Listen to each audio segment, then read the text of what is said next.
Let's continue with the first practical part that deals with the ecosystem and the application utilizing external memory. So this example will guide us through creating a project based on the Bootflash STM32H7RS MCU, where we will be interfacing an external NOR serial flash memory over OSPI. So we will use the XSPI interface in the OSPI configuration. The X in XSPI means this memory interface is configurable. And on some parts, we can go even up to hexadeca configuration utilizing 16 data lines. In this case, we will use the OSPI configuration. And along the way, we will learn how to leverage the STM32Cube ecosystem for developing applications that utilize external memory. So we have added some fancy new features to the STM32Cube MX tool to support such applications. And we will use the Nucleo H7S3L8 development board as our hardware platform. So what is a Bootflash MCU? The Bootflash MCU is a microcontroller that comes with a small embedded flash, 64 kilobytes in this case, that is used primarily for the initial boot sequence, while the user application is located in the external memory. Such a solution offers scalability and provides flexibility in external memory size and type. The product features high-speed external memory interfaces that provide the flexibility to select from a wide range of memory options and architectures. So with the XSPI, we can run up to 200 MHz in the double transfer rate, and we can connect any typical MCU memory type to this microcontroller. We also have a cache that boosts the system performance by enabling rapid access to the frequently used code and data, and thus reducing the number of accesses to the external memory. So as you can see, the H7RS MCU is really designed to be used with external memories, and we have only a negligible penalty when executing the code from external memory. So which projects are needed in such an application that use the external memory? So for sure, we need a bootloader to start after reset and do some configuration. Then we need a so-called external memory loader. So I will elaborate on that in more detail in one of the coming slides. This is a project or code that allows us to manage the external memory. And then the application firmware itself, which in this case will be located in the external memory. So first, the bootloader. Its task is to initialize the system's hardware, configure the clock tree, and configure especially the XSPI interface that is used to interface the external memory.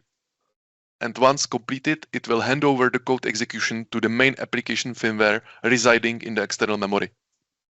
The bootloader code will be located in the MCU internal flash, and it will run after reset.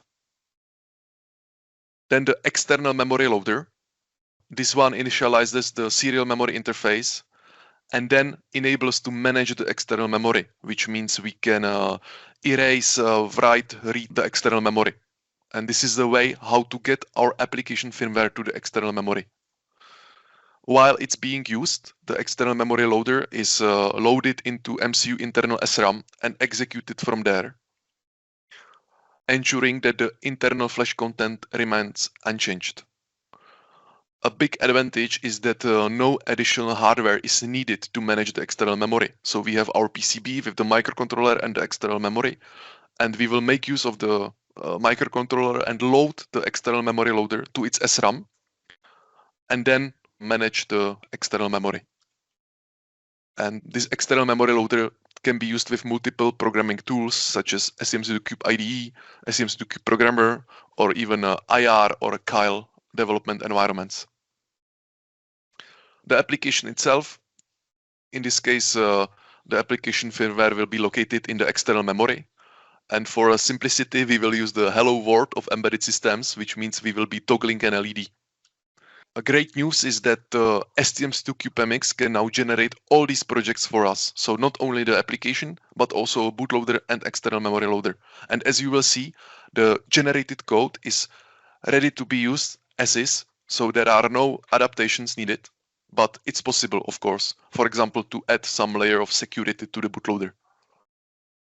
So just to remind, let's say, non-experienced STM32 users, STM32 CubeMX, the main purpose of this tool is to configure the microcontroller. So to do the pinout, clock tree configuration, initialize the peripherals, configure interrupts priorities, configure the middleware, and then when finished, generate the project with the initialization C code included. In case of boot project generation, we have two options, execute in place and load and run.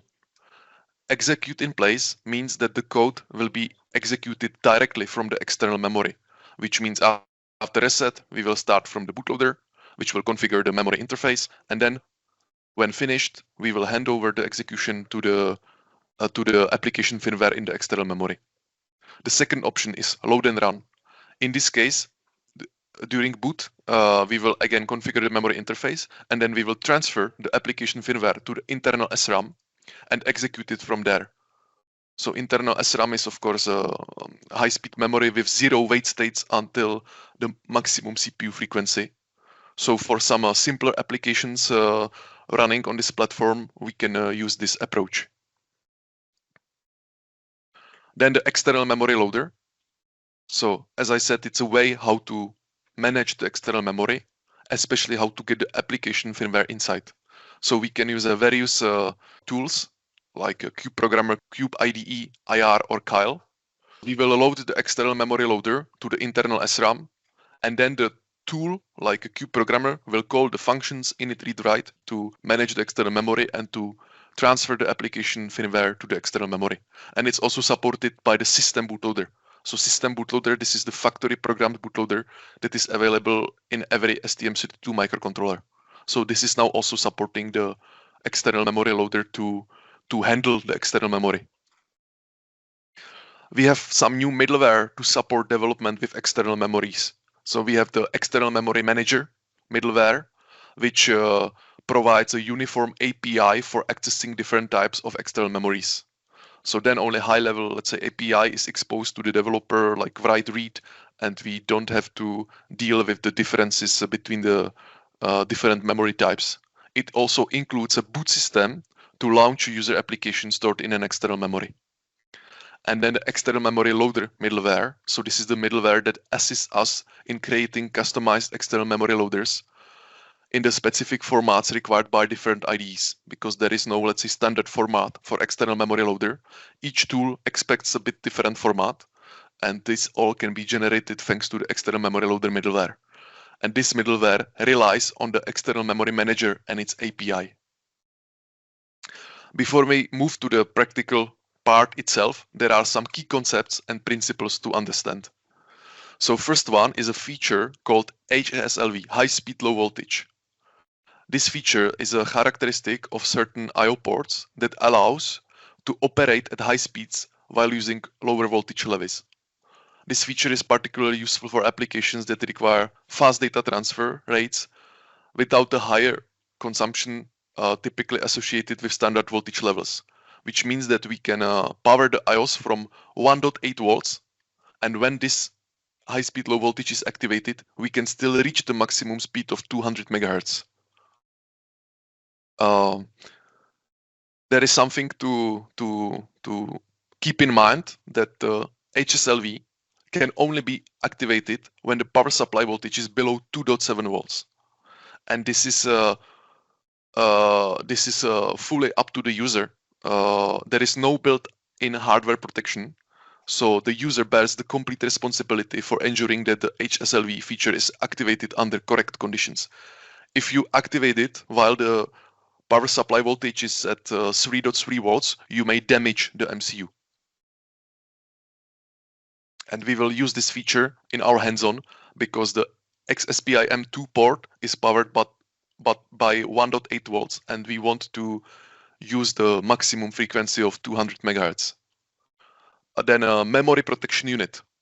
So memory protection unit is a part of the ARM Cortex-M7 core, providing hardware-based memory access control. It allows to divide the memory space into a number of regions, and for each of these regions, define access permissions and memory attributes. For example, cacheable for every of these regions. And when an access rule is violated, a fault exception is triggered. So what are some of the use cases?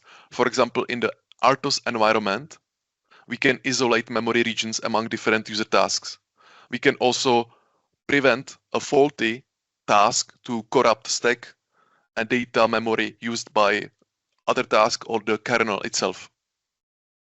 We can define some parts of the memory as non-executable to, for example, prevent some code injection attacks in SRAM. We can use it to prohibit the ARM Cortex-M7 core from performing some optimizations or a speculative prefetch in selected memory areas. This is, for example, important especially for the part of the memory map that is dedicated for external memories. And we can also designate some parts of the memory as non-cacheable to maintain data coherency. For example, when we use Ethernet with the DMA, we need to make sure that we always have up-to-date data in the SRAM and not in the cache. So these are some MPU use cases. In our hands-on, when we start a project, we will get a pop-up message that will offer us to generate a default memory region for the entire memory map, MPU region 0, with recommended safe configuration. And we will respond yes to this pop-up message. This background region, among others, configures the entire external memory area, so this part of the memory map that is dedicated to connect external memories, as non-accessible, prohibiting the use of external memory, because the default configuration without this region is not 100% safe due to the speculative prefetch of the core. So we need to make sure that no access is allowed to this entire range. And then we will use MPU region 1 with a size equal to the size of our external memory and configure the access permissions and memory attributes for this region. And since both regions will be overlapping, because MPU region 0 is over the entire memory map and MPU region 1 is only for the part where our external memory is mapped, there is no issue because in the MPU, the higher region always has a higher priority. So for this selected, for this overlapping part, the MPU region 1 configuration will be taken into account. So this is linked, let's say, to a known possible problem on ARM Cortex-M7 with the speculative prefetch. So this is, let's say, to make sure that our configuration is safe. And then SFDP, so this is linked to the external memories. It stands for Serial Flash Discoverable Parameters. It is a JEDEC standard supported mainly by serial NOR flash memories. And thanks to the SFDP, we are able to dynamically retrieve memory device information, which greatly simplifies handling flash memories devices from different manufacturers. So the MCU can dynamically retrieve the information about the memory, like sector size, number of pages, and so on, and adapt the driver accordingly.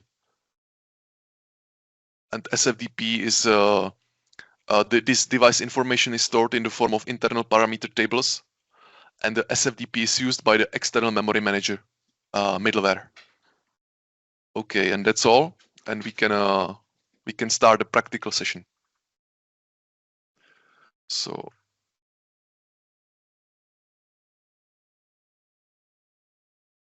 I will move to our GitHub page for the workshop and start with the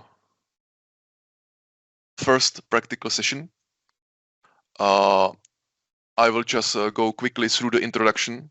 So here there is, let's say, the theory that you have just heard once again, because the idea is that for anyone who gets the link to this page, he can easily replicate the workshop without having to refer to the slides.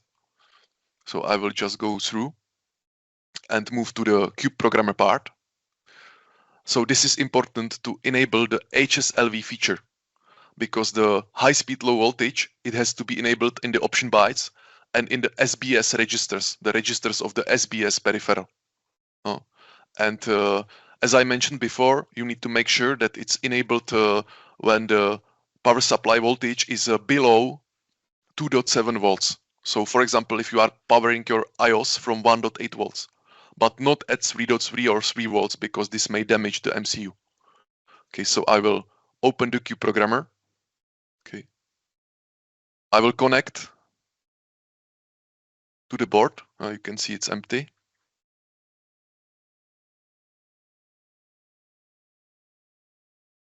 And here I can switch to option bytes.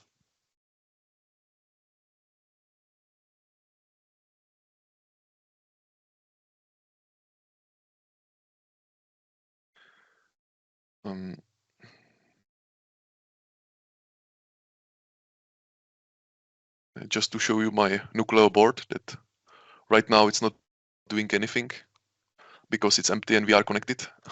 And here in the option bytes, I will find the user configuration 1.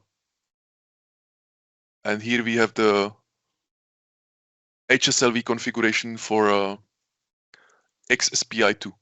So this is for the port and not for the, let's say, peripheral instance number. And I will check apply. And it says option byte successfully programmed. Okay, I can disconnect and quickly check if the value is there, and it is enabled. I can close the QProgrammer and move to the QPMX part. So I have here my QPMX tool. I can access to the MPU selector.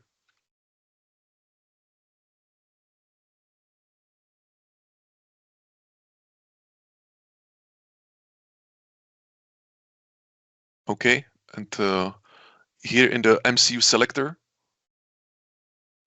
I will search for the part number that is used on the nuclear board. You can see it here in this board column that it's used on the development board, and start project.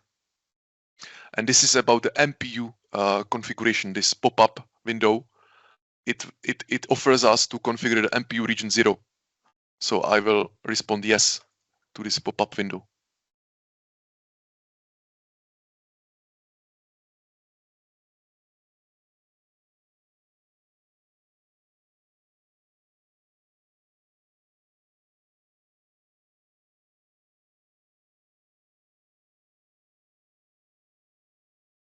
Okay, and we are starting from an empty MCU in the BGA package, and we will start by configuring the LED, which is connected to the pin PD13. So I will configure it as output, and I will reserve the use for the application. Then I will switch to the PWR configuration. So some configuration related to the power management.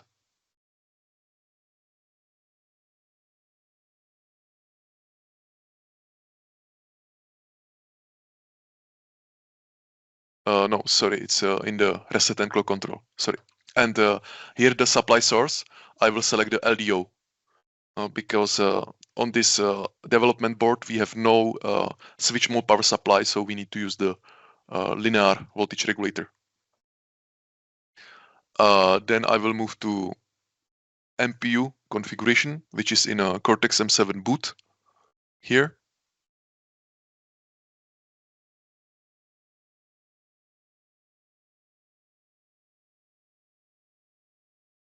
And I enable region 1.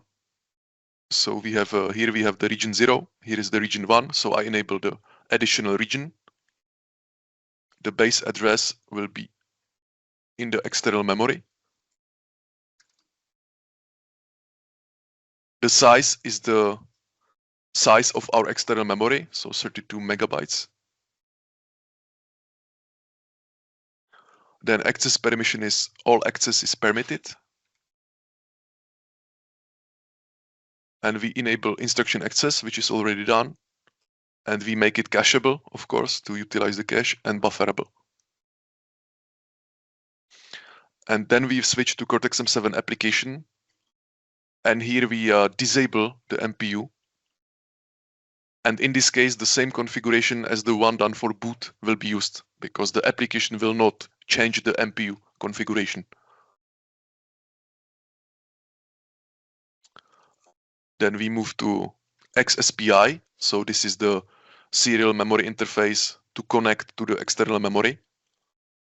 So XSPI1. And I will check it for a boot project and external memory loader projects.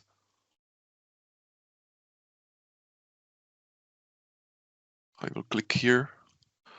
The mode will be Octo SPI.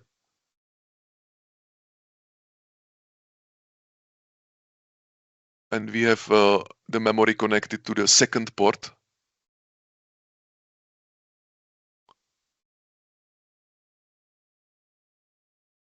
And we need to configure the chip select.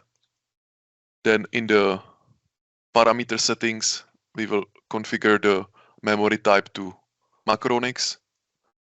Then the size to, here it's in bits, so we need to select 256 megabits.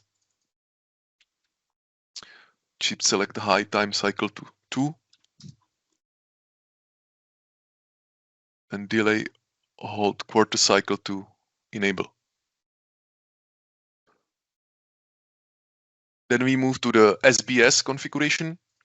So SBS.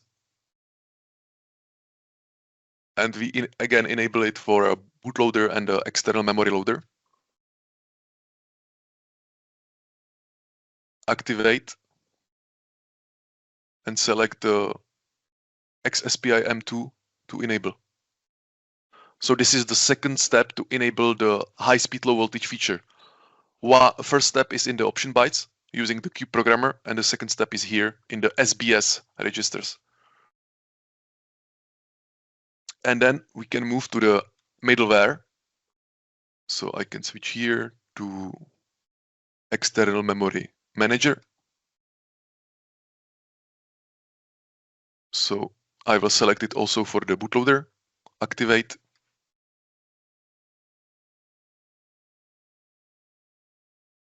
Boot use case. Select boot code generation. And we will keep the execute in place option, which means that we will be executing the code directly from the external memory. Then we switch to memory 1. Its SFTP is XSPI 1, and we will config the 8 lines because we are using the Octo SPI configuration. Yes. Then we can move to external memory loader.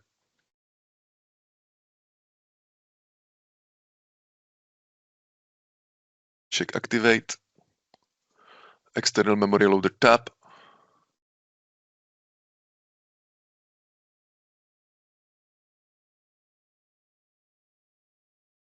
Number of sectors. I moved.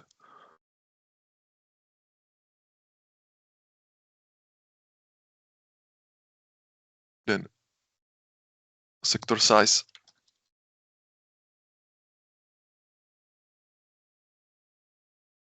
We can rename the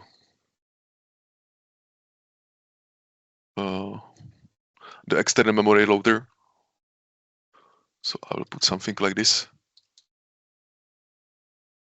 And the toolchain, I think.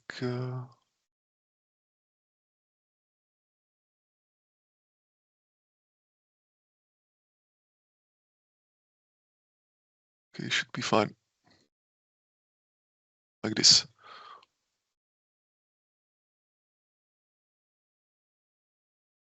Okay, then I move to clock configuration. Here I will select the maximum frequency for the CPU.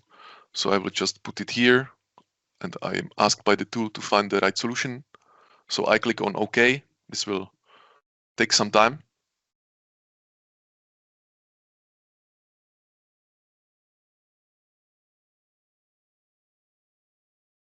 As you can see, the tool is trying to find the right configuration for all the buses and all the dividers and so on. So now it's done. So we will be running on the maximum CPU frequency. And then the XSPI clock. So for this external memory interface, you may remember it's 200 megahertz is maximum. We need to switch here to the output of the phase lock loop. And then configure here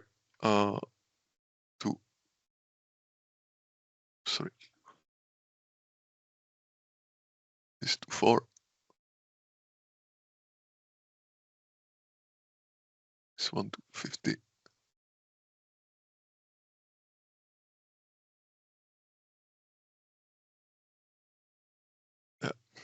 And then we can check that we will be running at 200 megahertz on the XSPI, which is the maximum frequency for this serial memory interface.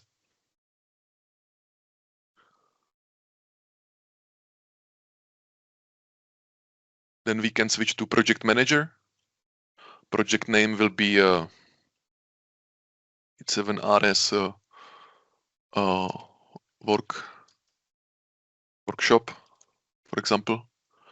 I will check here to generate also the external memory loader. So you can see that it will generate all the 3 projects for us. And I will switch the toolchain to STM32Cube IDE. And that's all for this part, and I can generate the code.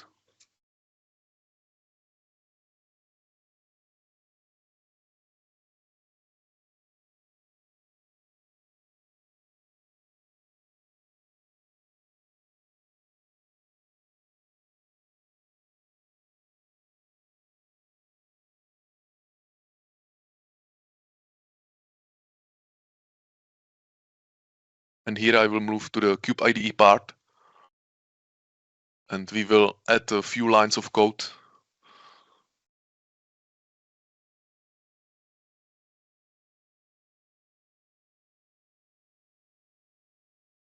When the generation is finished.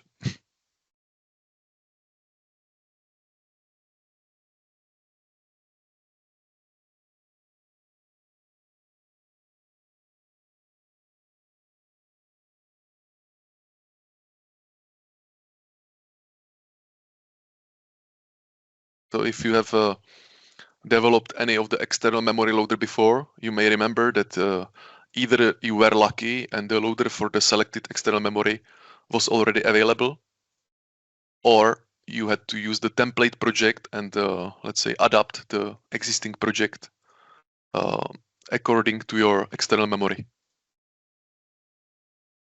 Okay, so now I'm opening the Cube IDE.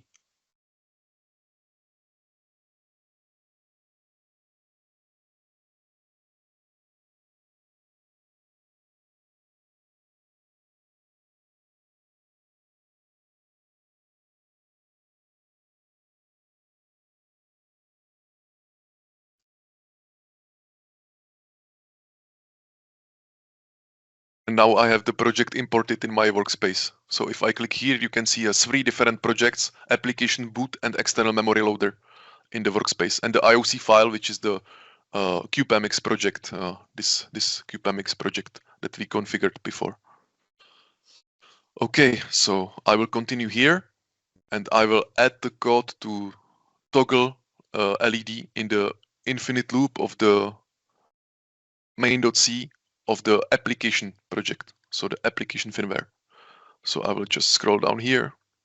Again, it will be very simple, hello world type of application. Then I go to bootloader project, core, main, and here I will add to the beginning the code to invalidate the caches. This is not really mandatory, but let's say it's good that after a set, starting the boot code to do this, to make sure that the content inside the cache will be valid. If there is a clean reset of the device, normally the cache is invalidated. But we have experienced in the past that while debugging and doing the reset in the IDE by clicking the corresponding button, it's not always a clean reset. Sometimes the tool just sets the program counter to the, let's say, beginning of main. So it's always a good idea to put this at the beginning of the boot code. So that's all. Now I can compile. So I click on build all.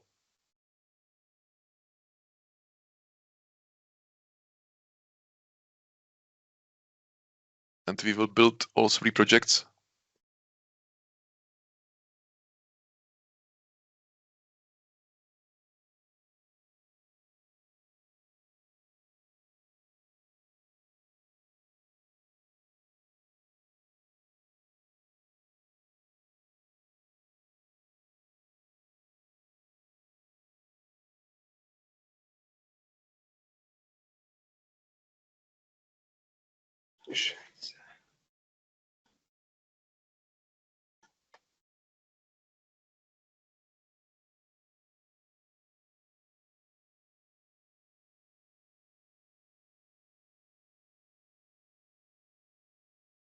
So we are still building, hopefully finished soon.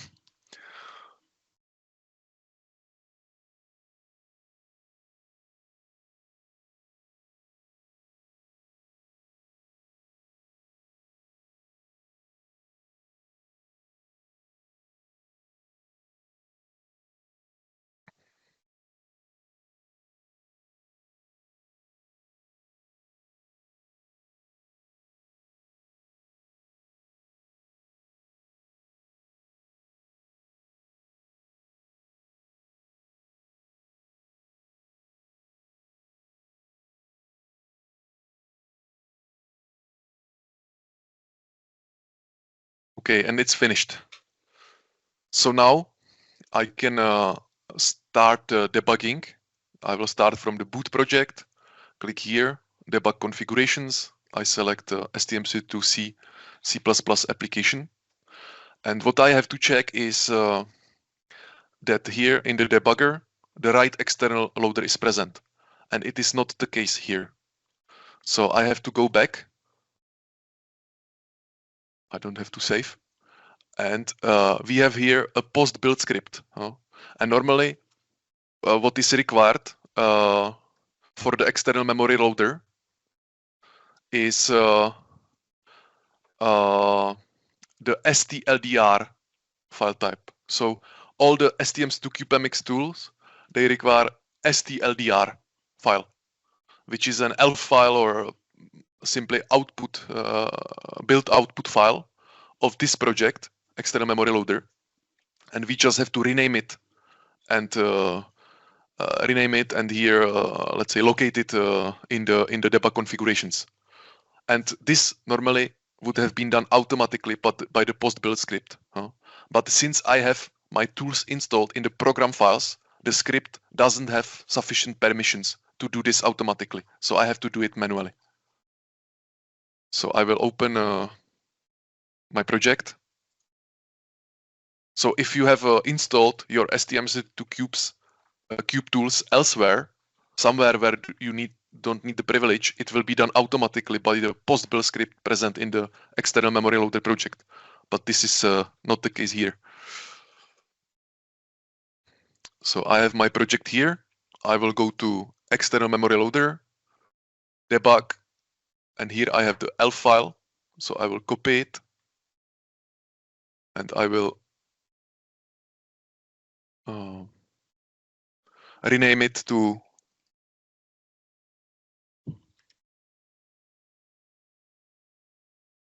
STLDR simply. Yes, I copied the path to this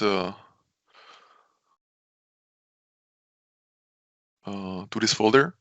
Again, debug configurations.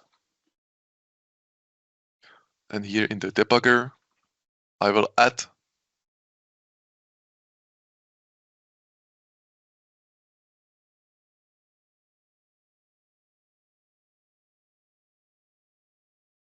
this just created loader.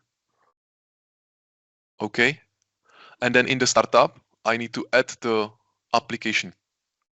So the load the symbols and do the build and transfer the application firmware to the external memory thanks to this external loader. So that I'm also able to debug the application and not only the boot code. Okay, now I can press debug.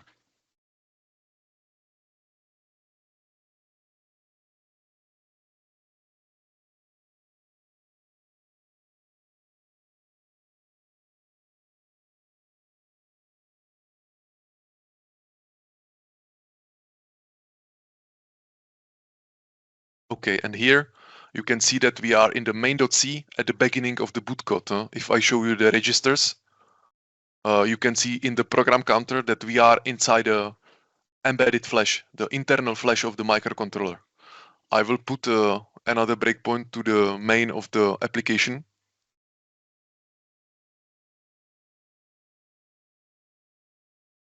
So I can put it here to the GPIO init. and run there. Now we are stopped at the breakpoint, and you can see that in the program counter, this address, that we are now located in the external memory. So we are executing from the external memory. So I will click on run, and you can see that the LED on my board is toggling. Okay, I'll try to make it larger.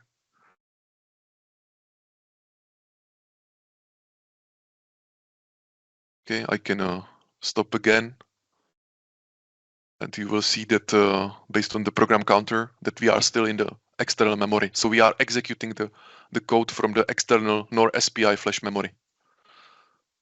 Okay, so, and as you can see that we used directly the generated code, the boot and the external memory loader. We didn't change anything. We just do the boot code. We add this cache invalidation at the beginning. Let's say just to be sure that we have a valid cache content at the beginning of the boot project. So there is one thing I would like to show you, that if you start the debugging not from the boot but from the application. So I need to put here the loader. It is there. And yeah, okay, here it's already configured because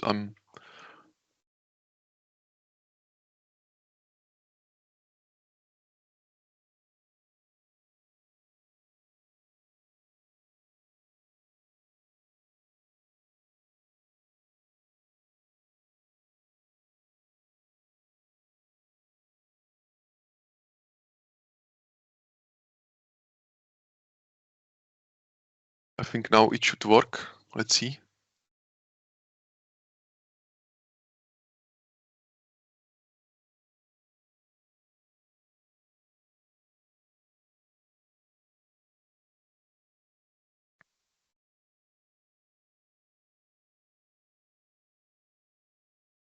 Yeah, like this, it is working. But normally when you start debugging of the application and you haven't done any debugging session before in this project, you have here the different order.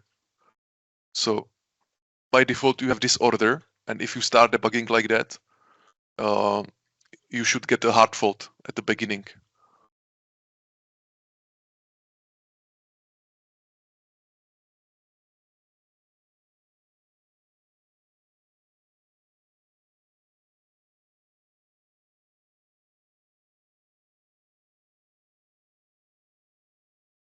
Yes, and I get a hard fault.